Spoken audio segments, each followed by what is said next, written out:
Everyone should own an adventure hat. Everyone. It's part of it. You need an adventure hat. But you need an adventure hat.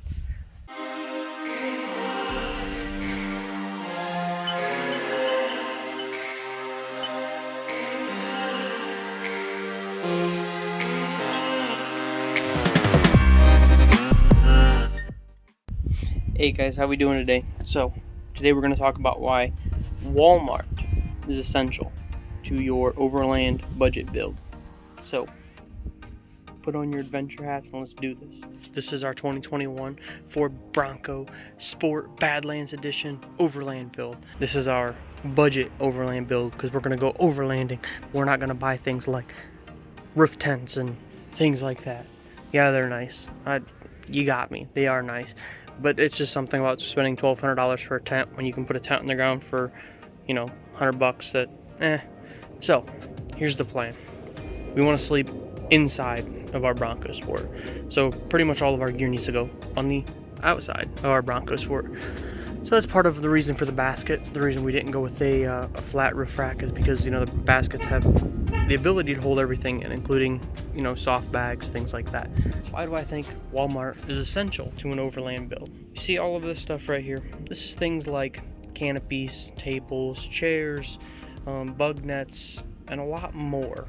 And I got all of it for around $400. Put that into perspective, if you were to buy a cabin tent or what's called a wall tent, which is a tent you can walk inside for shade and bug protection and things like that, they usually cost you between $600 and $1,200. But I'm gonna build one for, the tent itself, probably $150. And then we got a lot of add-ons and cool things that we're gonna go through. And this is why I believe that Walmart is really essential to your budget build. So the first thing, before I go sit back down, is this here chair. It's called the Air Comfort chair, and apparently it's supposed to inflate, and you can feel the airbags in there for more comfort. We actually bought two different kinds of chairs. We want to see which ones we like more. $20 a pop for chairs. One thing you're going to notice is a lot of the gear that we bought is long and skinny, and that's because, again, we're going to be bolting most of our stuff up top.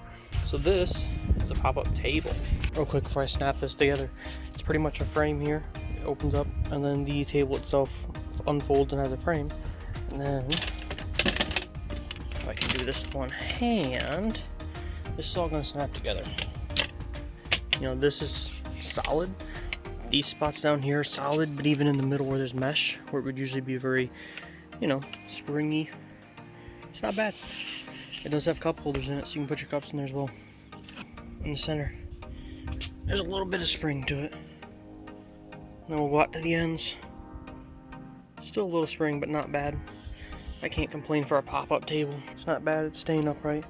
Does have cup holders.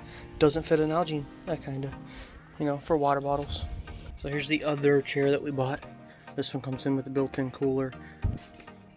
Alright, next thing that I think belongs in every rig is going to be a cheap pop-up movable canopy. Yes, you could get the canopy that goes on the side of your vehicle. And that's what I was going to do. Here's the thing. You only get shade over here. That's your only option. If you want shade off the back, not an option. It's only right here. Depending on the situation, great, maybe not. I want the option to move it around, things like that. Our plan is to sleep in the back, pop this canopy up over the top. That way we can have this open, or we can have just the glass open, or we can put it over the side and keep the door open as an entrance and exit point. We have these options, and we only have those options because of a movable canopy. Now what I will say is they have a 12x12 and they have a 10x10. This is the 10x10, and most of the accessories in the market that you're going to find that are cheap are for the 10x10. So consider getting the 10x10, lose your 2 foot. Honestly, with the price of these, you could almost buy 2 10x10s by the time you get a 12x12. So get a 10x10, and then we'll go into a lot of the accessories that we bought specifically for that. This is a table that goes between the arms of the 10x10. This table actually bridges the gap on one side between the arms. It's out of the way, and it's a fully functional hardtop unfolding table that bolts to the arms. Alright, more accessories. Bug net and a shade wall. We have no affiliation with Ozark Trail. It's just their stuff's cheap and it's decent and reliable. The box is also part of this purchase. I'm actually going to be turning this into a storage for our clothes with shelves on the inside. Another canopy pack or accessory pack for their canopies. This one has a trash can, cup holders, things like that. Hatchet. I believe in always having a hatchet, even if it's a cheap hatchet. This is for a campfire, to create a flat cooking surface. So some odd and end things that I just think are needed in a car at all points in time is things like, you know, towels for when you go to the beach you need to wipe off. We do a lot of kayaking and things like that, and we usually just wear water shoes, but these are like more shoes than water, with a nice grip on the bottom. They tighten down. So we're excited to actually try these. We grabbed 2 pair of them because they didn't have them in women's, so find what fits you. Can't stress lock boxes enough. We use these a lot for kayaking. I got the orange ones because if you flip over and this pops to the surface, you're gonna see it. Same thing with 550 cord, bright orange. That way whenever you're using it, you can see it. A solar shower. Funny note about bug spray. I actually grew up in like the marshes in the northern part of Ohio, like where the wildlife refuge, the Black Swamp Preservation, or whatever you want to call it, but the marshlands up there. And I actually hardly ever get bit by mosquitoes, and I don't feel it. But Camille gets bit and she swells up. So know your own limitations to mosquitoes, because I probably wouldn't bring off, but she needs it because she swells up terribly and gets super itchy. So know your own limitations and get a decent brand. Don't get like the cheapest bug spray out there, because if you're sensitive, it's going to become irritating really quickly. Alright, part of that purchase I want to hit real quick before I go back outside is this bag. Bought one just to see what I can fit in there and if I were going to use them. Right now we have it full of toiletries, shampoos, conditioners. I wanted to just double check before I bought a few of these. Use. I've been pleasantly surprised. It is, pretty flimsy, pretty thin, but overall for a bag that, for $10, it's reasonably sized. Alright guys, so I haven't posted in like 4 months. Like, this video was from like way back in the beginning of May. And that's an advantage, because not only do you get to see me unpackaging the gear that we're actually going to use on our trip from California back to Ohio, but I've used it now. And more importantly, we got to test it in an overlanding setting, like in nature, and when we got back to make sure we're still using it and it's still holding up, because that's a lot of we do a lot of racing stuff, the race trailer, and we've taken some trips in that as well after we got back, and we actually kept using the gear. So let's go from the beginning to the end, pretty much everything that you just watched me unpackage. Alright, so it is actually the middle of the night, but I want to show you, this was the blue canopy. Well, it's hard to see now. It's all the way ground level, but it has the bug net and everything that goes with it. Now, I have left this out in the weather because underneath of it, working on RX-8. And it's been outside for probably 2 weeks constant, and the rest of the time, the other 3 months or 4 months or whatever it's been, it's actually mostly been sitting next to the race trailer in the weather. And there's some little pinholes in it. It's not the best condition, let's just be serious, but it's not bad. Like I said, it's dropped all the way as low as it can right now, so the rain doesn't get on what we were working on. But it's still holding up. There's no issues with the frame. The wind actually grabbed this on a stormy day and tossed it. And absolutely tossed it. We were working on some stuff up under the truck in front of the trailer. Storm blew in, and I said, maybe it'll be fine. But I actually ripped it out of the ground and flipped it over. And it's alive. Now, the cool thing about having the light under it is you can actually look.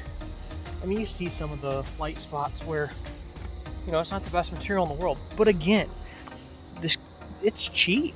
These are cheap. This is like the price you'd pay for a good canopy. You could buy like 4 of these, 5 of these, something stupid like that. So I find that as a valued worth. if it was ripping every week and we'd have a different situation, but it's not. It's holding up. Like, this is for 5 months. I think 5 months. And I use it a lot. Now, I forgot to show you, when we were back underneath the blue canopy, there actually was the air chair, or whatever that was called. It was back there. And I found out that on the back, if you loosen it up, you could actually blow more air into it. And it's really comfortable, actually. You kind of customize it to your needs or to your comfort level. And the way I have it inflated right now with my big butt size, it grips right around my back and it's great. This is the cooler chair. Going with the cooler built in. Now, funny story, it's been sitting outside in the weather for a few weeks, and rain actually filled the cooler and it held water for like 2 weeks before we decided to dump it. So it is very water sealed. The cooking great. Now, I cooked some good meals on that in some national parks. It was pretty great. What I will say is when you cook over that grate, when it's over an open fire, it does get quite char covered.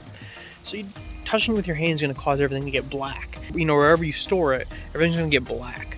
So it's good to carry like a trash bag or something like that. You don't want everything to get filthy.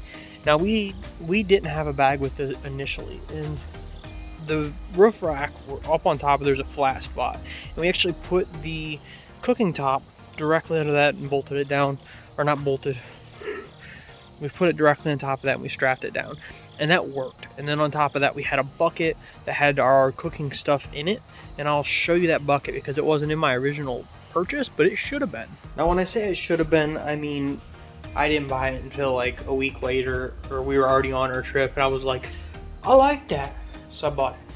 But it's actually a square bucket, and I believe this one is Craftsman. Where's the lid? Well, there's a lid that goes to it. So this is a Craftsman lid. Well, the Craftsman bucket. This was just full of all of our dishes and things like that. And things that you don't want necessarily in the car with you because you're not going to use them when you're traveling, but you don't want to mix in with other stuff, and they could be dirty, and you can seal that and it can be up on top. And I will say, the reason for the basket was we put things like this bag up there, which this now has an inflatable boat in it, and it didn't at the time. It was full of sweaters. But I need an inflatable boat. Here's those boxes that we used. They worked out great. These little clips on the side, they're actually intended to lock the boxes together, as you can see right here. So that way the two stack doesn't come apart. But we strapped them down quite a bit of force and they didn't move. Still use the fold out tables. Oh, that was another thing. There was one back there underneath that blue canopy. I didn't even think about it. The bug netting and shade wall is still here. Now I will say the bug netting was awesome. And I mean that, awesome. It has a zipper on both sides, and we pretty much did it so it went from the vehicle around the canopy around the back or the side. We did it on the back one night and on the side another night, and then actually back to the vehicle, so it almost sealed it completely from bugs. Pretty much anything that was in the video, I didn't have a failure with any of them. Those soft bags, I did go back and actually buy more of those soft bags. I used one for toiletries. I used one just for knickknacks that we bought along the way so everything stayed organized. We collect pins, like lapel pins from places, and that was just a good way to keep everything split up. You know, this pocket's for pins, and we were playing around with some gold panning and prospecting, and so one of the pockets was full of little containers with gold that we found in it.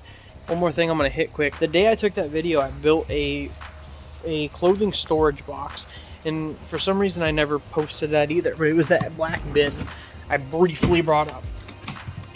And when you open it, I actually have these little shelves in there. This got strapped to the top of the vehicle, and then we kept like a pair of clothes inside in the bag, but typically this was on top, and then, you know, everything closed up, sealed up, and then, you know, you had your latch.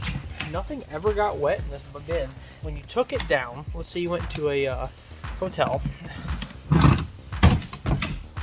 you could set it up right, open it up, and your clothes were literally on shelves. Now we roll all of our clothes, and if you don't know what a Ranger roll is, you should look it up. It's a military trick where you roll all your clothes, and then a Ranger roll technically would have like a shirt, a pair of underwear, and a pair of socks, and you roll them together. You grab it, and you're good. The strange part is I never did closing to that video, which is why I came out here, but it was more important to actually go through the gear and tell you what we thought of it. We didn't have an issue with a single bit of gear we bought. We did buy some other stuff along the ways, like we realized we didn't have a cooking pan, so we picked up a cast iron pan quick. You know, we realized we didn't have like spatulas and things and plates, but I think that's it. I'm gonna do some more looking into good gear to have. And now with us having this, well, the trailer, mostly the sleeper, we're gonna do some gear that's good to have in a camper. gear that's good to have overlanding. Let's do some backpacking, things like that, because that's what I grew up doing and I love it. So my name's Dustin with Hard Cruise Racing, and remember, have a good day.